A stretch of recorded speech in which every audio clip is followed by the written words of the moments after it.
I walked into work on a Friday morning, and I looked at my computer screen at the Google News. It was December 14th, and what was looking back at me that day was one of the most horrifying things I had ever seen. It was the day of the Sandy Hook Elementary School shooting. I stared at the screen and continued to refresh the button as it told us how many innocent children were being killed. And as I watched, my coworker came by my desk. He had a coffee with him. Usually we would go together each morning to Starbucks, but I had skipped that day. And he started to talk to me, and I was ignoring him, looking at the screen, and he said, "You should have come with me today." And I mumbled back to him that I couldn't afford it. And he told me, no, it was free. And I finally took my eyes off the screen and looked at him and was like, "What do you mean?" And he told me that a man had been in earlier. He was buying gift cards for employees as it was around Christmas time. And at the end, he bought a $100 gift card and told the barista to run it out on the line behind him. And all of those people, including my friend and coworker, got a free coffee that day. And it was just such a cool thing. I mean, I had heard about stuff like this happening and acts of kindness, but I'd never been directly impacted. And the fact that it had happened to this friend, he had had a really rough year, and I could see on his face that he had just been really affected. And he walked away from my desk, and I picked up the phone to call my mother. And I told her about the coffee story, and then I quickly switched gears and started going on and on about how could something so terrible happen? How could this shooting happen? How was I going to babysit tonight? I was babysitting for a family at the time who had a child that was also 6 years old. And my mom listened and then finally politely interrupted me, and she said, "Mary, you gotta focus on that coffee story you just told me. I mean, what a cool thing. You know, there's always going to be these horrible tragedies that happen in our lives and these terrible things, but there's always going to be more good out there, and you just have to look for it." At the time, my mother was battling her second round of cancer. She had first been diagnosed when I was in 7th grade, and when I heard the news, I immediately thought she was going to die. I think like a lot of us, when we hear the word cancer, we think, this is it.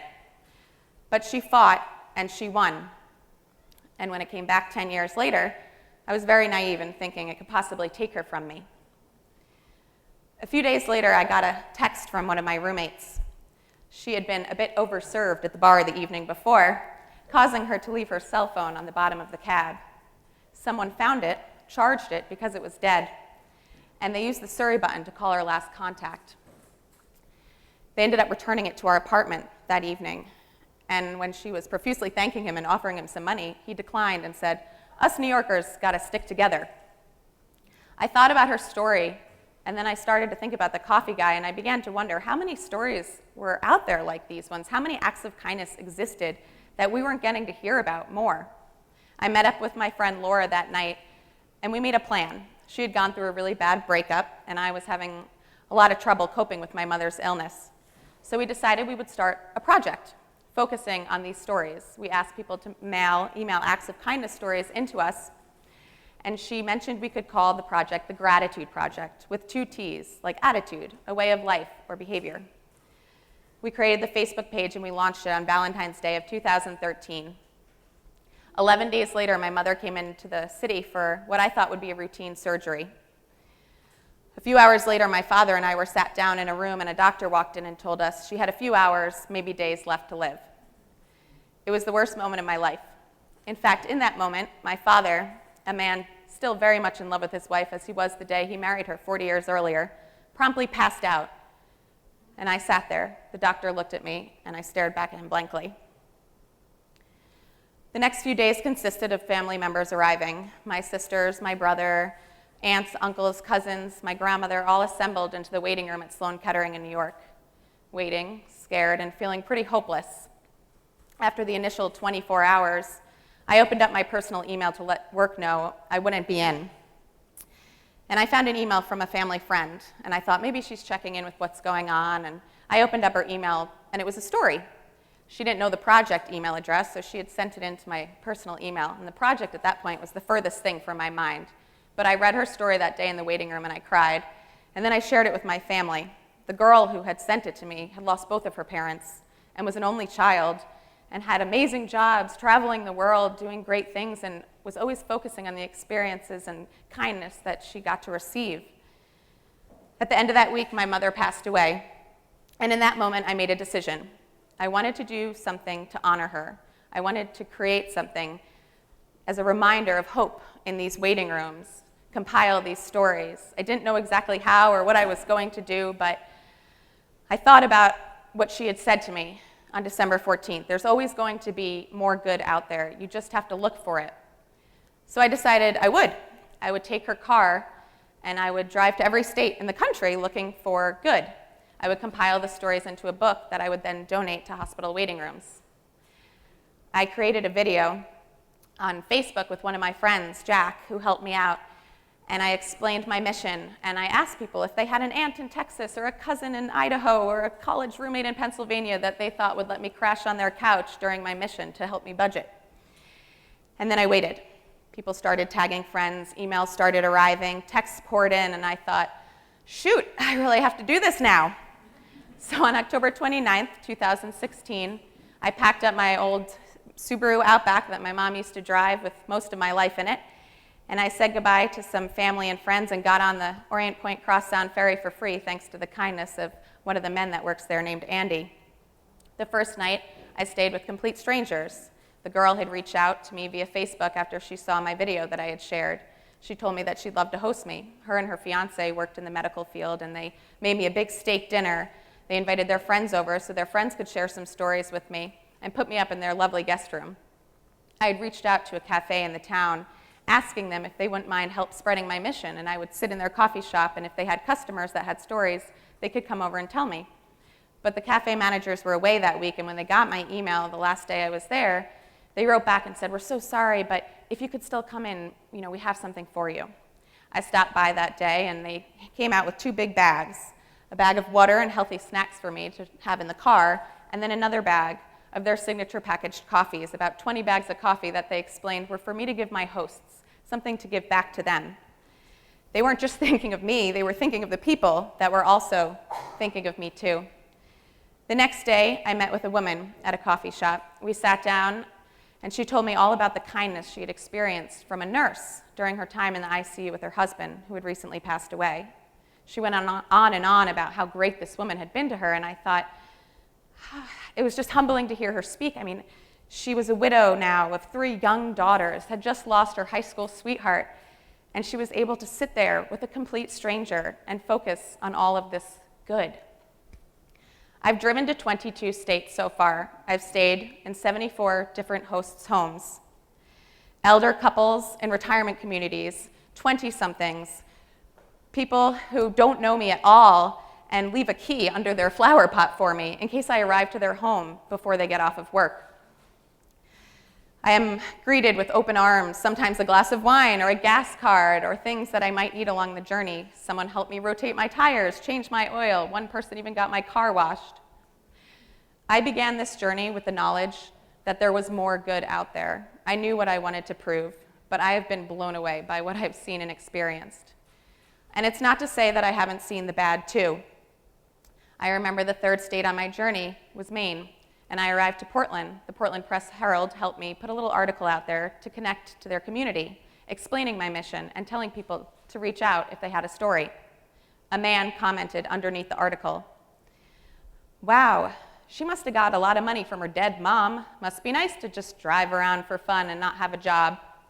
I remember that day sitting in my car, holding my stomach in the 25 knots it usually is on this trip, and crying. And then I thought, this man doesn't know me. He doesn't know my mission. He doesn't know that this mission has been quite literally fueled by the kindness and support of strangers and family and friends who believe in what I'm doing. And there's been a few other issues too.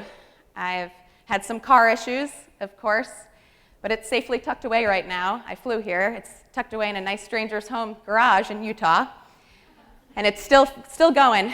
I've also had a lot of anxiety due to the massive undertaking this journey is in itself, and it's caused quite a few health issues.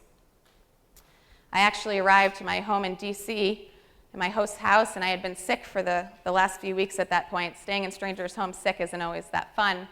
And I thought I had finally kicked it, and I got to their home, and we were getting ready to go out for New Year's Eve, and suddenly didn't feel good again, and I said, you know what, I'm just going to stay in, please go to your party. And they went, and they came home 30 minutes early just to spend the New Year with me. But I was in a bad place then.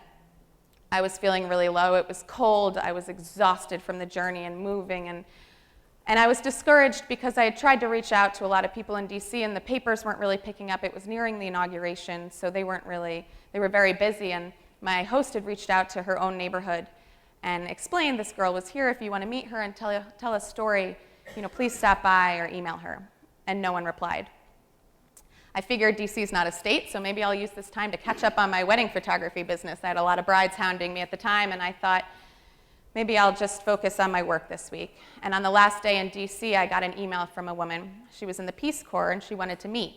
But she didn't really explain if she had a story, and I didn't really know if she just wanted to talk. And I was on a roll with my editing, and I thought, I don't know, I wasn't very motivated, but I figured I'll just go. And so I went to go meet her, and I called an Uber. It was freezing, and it just started to rain, and I was in the lowest place of my journey so far. And I got in the back of the Uber, and I sat there, and I looked out the window, and the Uber driver asked, "Oh, are you visiting?" And I said yes, and quietly kept looking out the window. And he said, "Oh, from where?" And I said, "New York," and kept trying to cut the conversation short. And he said, "How long did it take you to get here?" And I thought, all right, well, he is not stopping. So I finally told him, it took me 2 months. And he looked at me a little weird and said, and I said, well, I'm stopping in every state along the way, and I'm collecting these stories of acts of human kindness that I'm trying to put in a book. And he turned around and he said, I have a story for you. And I thought, okay, great, let's hear it. And I tried to get motivated and back in my place. And he told me that he had arrived in DC 20 years ago from Sierra Leone. And when he got here, he came with a friend. And he had a place to stay, but his friend did not. It fell through, and he ended up in a shelter. And this friend had been a doctor back in Sierra Leone.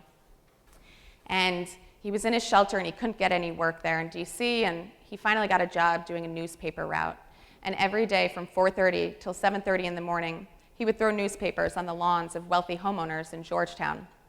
And one morning, he was throwing the paper, and he wasn't paying attention, and he hit the security lamp on one of the lawns, and it broke it. And it was 4:30 in the morning, and it was dark out, and he could have just walked away, and he went and he found a paper and a pen, and he left a note on the man's door, and he said, I'm sorry for the accident, but I'll be back to pay.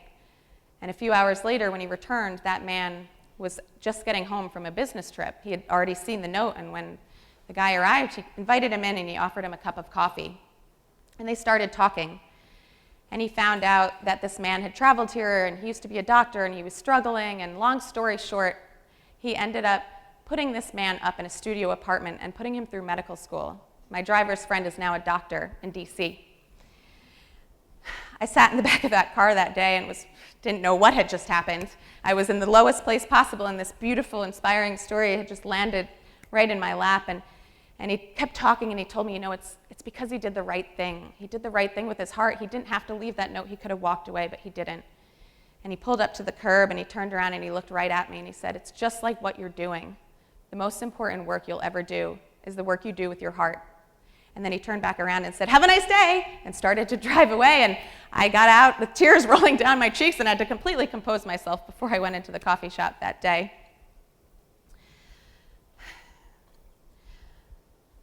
People ask me how I'm doing what I'm doing, and the answer is because I can.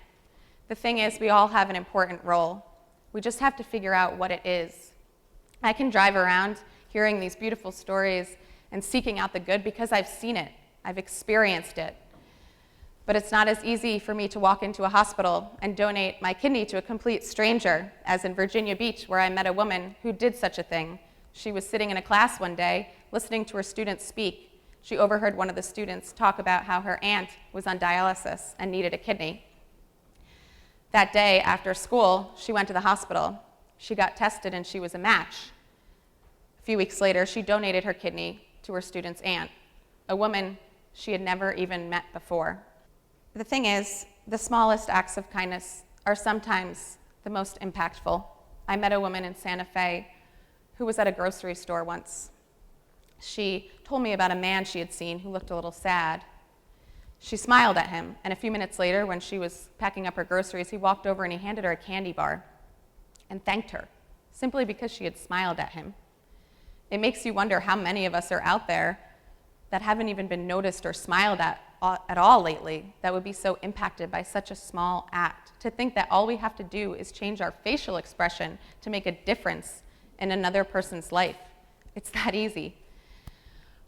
I was in Casper, Wyoming a few days ago, and I was talking to a man, and he told me his father always said, just look for the one good thing in a person and focus on that. Imagine if we could do that.